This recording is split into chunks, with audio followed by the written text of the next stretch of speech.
Welcome back again in this class. Last topic में मैंने आप लोग को ऑस्मोसिस के बारे में बताया था। आज मैं आप लोग को लास्ट टाइम में मैंने ऑस्मोसिस के बारे में बताया था। आज मैं आप लोग को डिफ्यूजन के बारे में बताऊंगी। तो सबसे पहले हम जान लेते हैं ऑस्मोसिस हमारा क्या था। ऑस्मोसिस था मूवमेंट ऑफ सॉल्वेंट, यानी किसी भी सॉल्वेंट का मूवमेंट या वाटर मॉलिक्यूल्स का movement from higher concentration to lower concentration.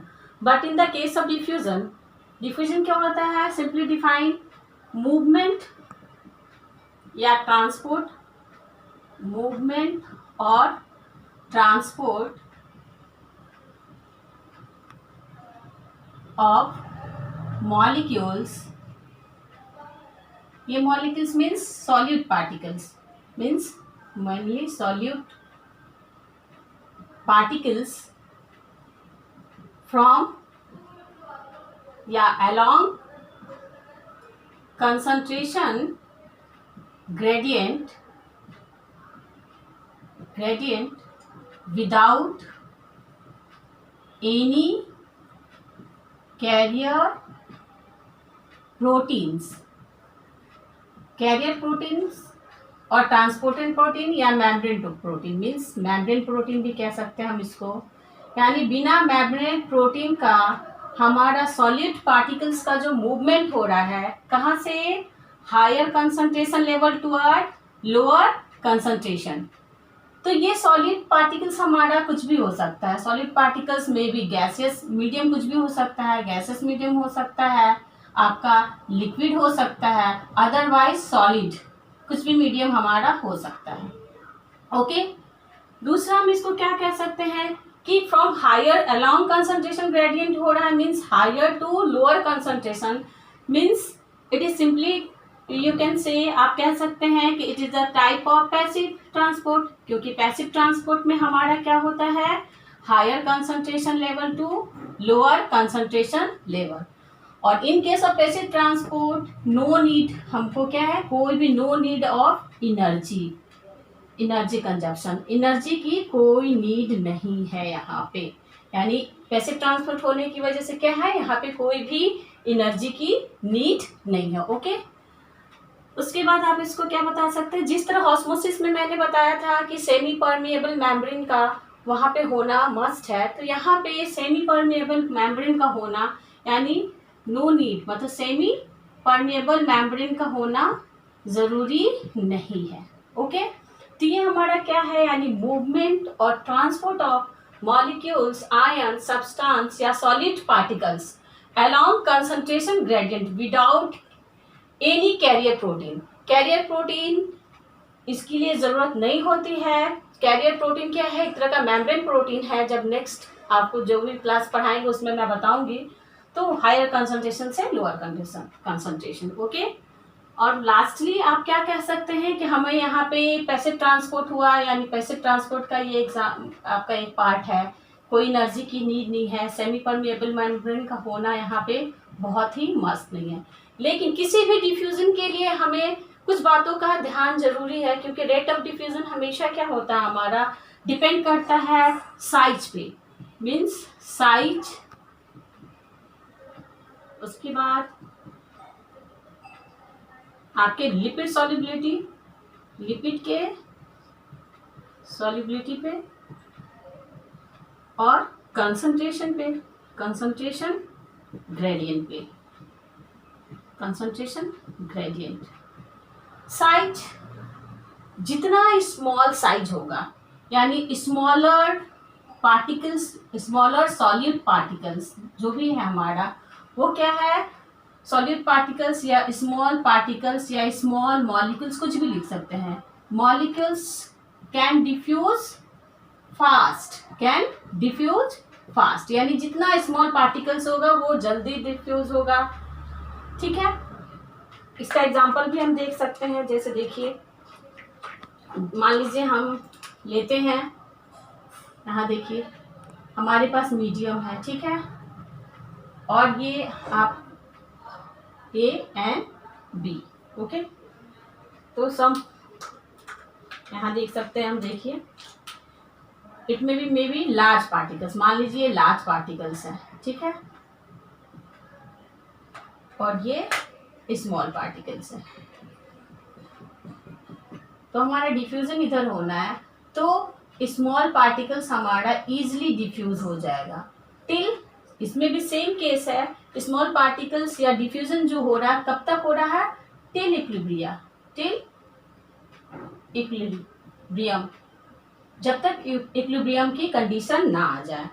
जैसे देखिए हम क्या करते हैं, मान लीजिए एक बीकर में आप अगर मान लीजिए प्लेन वाटर लेते हैं, क्या ले रहे हैं, प्लेन वाटर ले रहे हैं, और उसमें कुछ ड्रॉप आप क्या कर रहे हैं, इओसिन या रेड कलर का कंसंट्रेटेड ड्रॉप आप अगर मान लीजिए इसमें ड्रॉप आउट करते हैं, तो थोड़ी देर के बाद, और मान लीजिए ये प्लेन वाटर है, तो थोड़ी देर के बाद आप क्या देखेंगे कि हमारा क्या है, पूरा वाटर जो है वो थोड़ी देर के बाद क्या होता है, रेड कलर का हो जाता है। तो ये एग्जाम्पल किसका है, आपका डिफ्यूजन का। किसका एग्जाम्पल है ये, डिफ्यूजन का एग्जाम्पल है। बहुत सारा इंक भी अगर पानी में गिर जाए वो भी इसका एग्जाम्पल है, ठीक है। तो पहला हमने बताया क्या कि small molecules can diffuse fast, small molecules जो भी होगा वो बहुत जल्दी फास्टली क्या करेगा, डिफ्यूज होगा।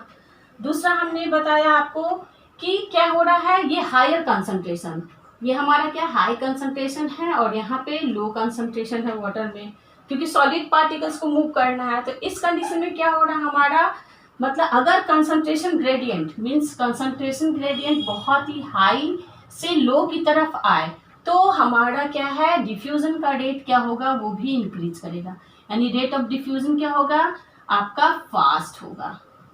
यानी कंसंट्रेशन ग्रेडियंट में डिफरेंशिएशन होगा, यानी हायर से लोअर बहुत ही ज्यादा, तो ये क्या होगा, यहाँ पे भी डिफ्यूजन रेट फास्ट होगा। उसके बाद आता है लिपिड की सॉल्युबिलिटी। अगर मेम्ब्रेन, जैसे हमारा प्लाज्मा मेम्ब्रेन का स्ट्रक्चर याद कीजिए, प्लाज्मा मेम्ब्रेन है हमारा ये,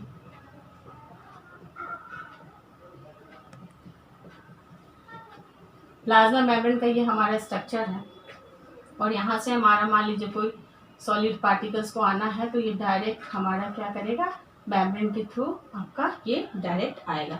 लेकिन इस कंडीशन में हमारा क्या है कि अगर ये कब आएगा, अगर ये लिपिड सॉल्युबल हो, क्या हो, लिपिड सॉल्युबिलिटी, यानी लिपिड सॉल्युबिलिटी में हमारी क्या होती है, आपका डिफ्यूजन फास्ट होगा। लिपिड सॉल्युबल में डिफ्यूजन हमारा क्या होगा, फास्ट होगा। लेकिन इन केस ऑफ सिंपल डिफ्यूजन या डिफ्यूजन में हमारा क्या है, जो भी मॉलिक्यूल्स होता है वो क्या करता है, डायरेक्टली डिफ्यूज होता है मेम्ब्रेन के अक्रॉस, ठीक है। जैसे वो क्या हो, जैसे आप इसका एग्जांपल लिपिड सॉल्युबिलिटी का एग्जांपल में, जो हमारा लिपिड से सॉल्युबल है वो तो फास्ट होगा, लेकिन बहुत सारे ऐसे मॉलिक्यूल्स जो स्मॉल साइज है और जो लिपिड सॉल्युबल नहीं है, जैसे आपका गैसेस में O2 और CO2 का जो हमारा क्या होता है, O2 तो हाइड्रोफिलिक है ना हाइड्रोफोबिक है, तो ऐसे में हमारा ये क्या होता है, डिफ्यूजन बहुत ही जल्दी या बहुत फास्ट होता है। और अदर केस जैसे स्टेरॉइड भी है, तो ये भी क्या होगा, बहुत जल्दी क्या करेगा, डिफ्यूज करेगा, क्योंकि लिपिड सॉल्युबल है, ठीक है। लेकिन इसके बाद क्या है, सम फैक्टर्स जो है हमारा क्या करता है, रेट ऑफ डिफ्यूजन फैक्टर है जो रेट ऑफ डिफ्यूजन को बढ़ाता और घटाता है, ओके। अब हम सम फैक्टर्स को देखते हैं जो रेट ऑफ डिफ्यूजन को अफेक्ट करता है। तो सबसे पहले क्या है, टेम्परेचर।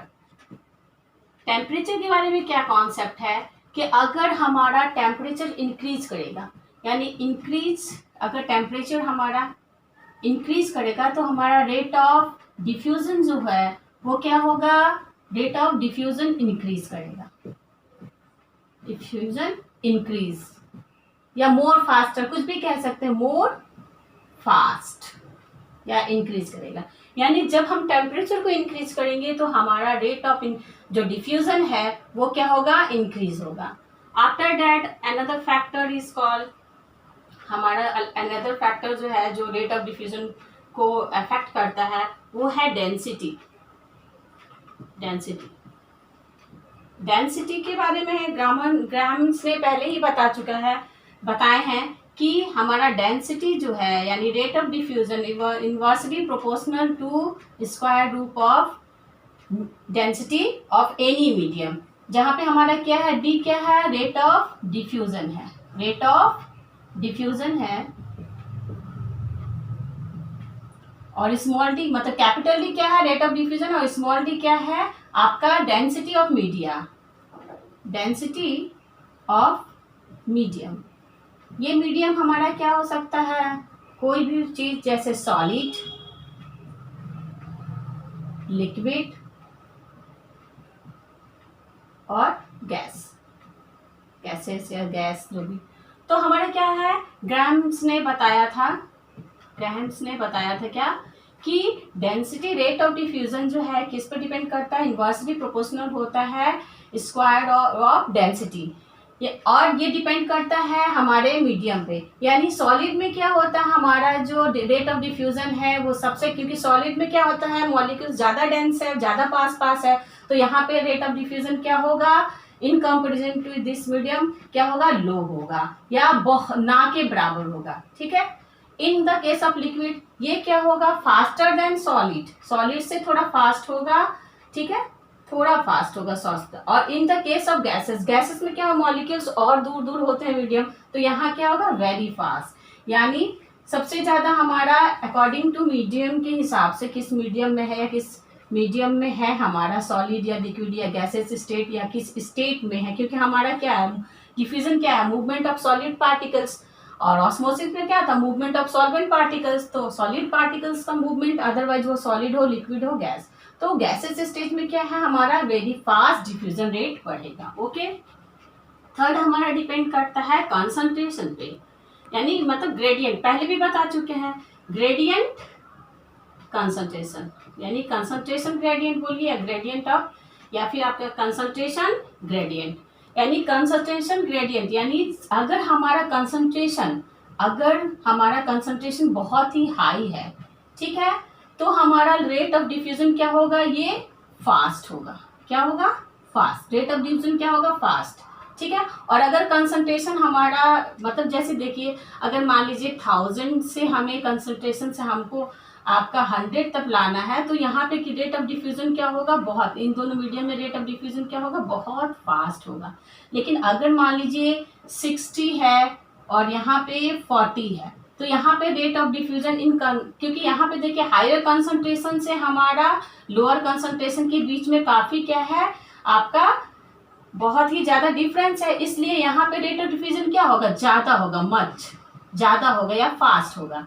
लेकिन इन केस ऑफ दिस यहाँ पे भी कंसंट्रेशन ग्रेडियंट है, लेकिन यहाँ पे क्या है 40 और 60 का रेशियो, तो इस केस में क्या होगा हमारा, इसके कंपैरिजन में आपका रेट ऑफ डिफ्यूजन क्या होगा, थोड़ा कम होगा, यानी थोड़ा स्लो होगा इन कंपैरिजन टू, यानी higher the concentration more the fast diffusion, मतलब और फास्ट होगा। और फोर्थ हमारा डिपेंड करता है अकॉर्डिंग टू डिस्टेंस, जितना डिस्टेंस होगा, यानी डिस्टेंस ऑल्सो क्या करता है, affect the rate of diffusion.